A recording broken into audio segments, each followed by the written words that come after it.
Hello po mga ka-therapy! It's Monday again and it's Makayla's Therapy Day! Andito na kami sa Terracin para sa panibagong improvement na maririnig namin sa mga therapist ni Makayla. Kada linggo at kada araw, may mga makikita ka na talagang improvement ni Makayla. Gusto ko nga po palang i-share sa inyo na meron nga po palang iba't ibang klase ng therapy. Ito ay ang Behavioral Management Therapy, kung saan ginagamot ang mga hindi magagandang pag-uugali nila, kagaya ng madaling magalit, depresyon, pagpanik at pagkabalisa. Cognitive Behavior Therapy, kung saan ginagamot ang mga may insomnia o hirap sa pagtulog. Early Intervention, ito ay ang programa ng mga eskwelahan para sa mga batang may special needs kagaya ni Makayla. Joint Attention Therapy, isa din sa importante para ma-improve ang pakikipag-usap nila, ang focus nila, ang kanilang mga kakayanan na may kaugnayan sa kanila.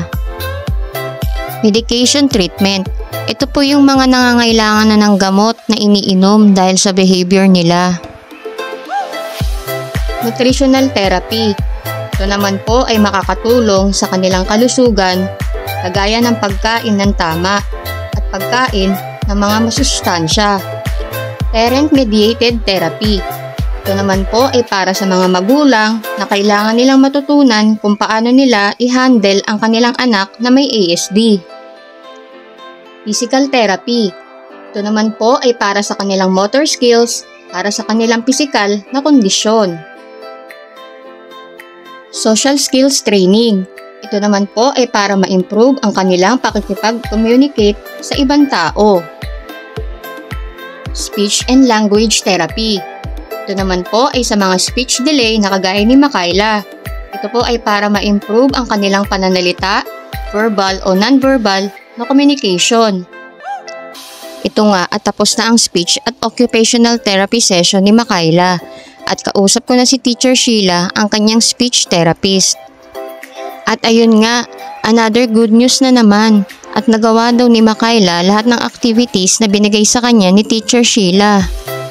Kaya uuwi na naman kami ni Daddy Mark ng masaya dahil sa mga sinabi ng therapist niya.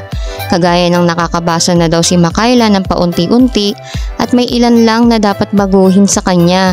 Kagaya ng hilig niya magpa-spell ng kada word na masasabi mo sa kanya, lalo na kung may pinapagawa ka na activity sa kanya.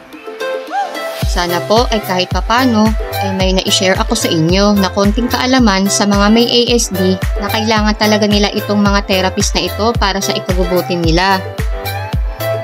Kaya kami po bilang magulang ni Makayla, talagang pinupush po namin na ma-therapy siya hanggang sa maging okay siya. Maraming salamat po. Don't forget to like, subscribe, share, comment at heart ang aming mga videos. Thank you po for watching. Bye-bye!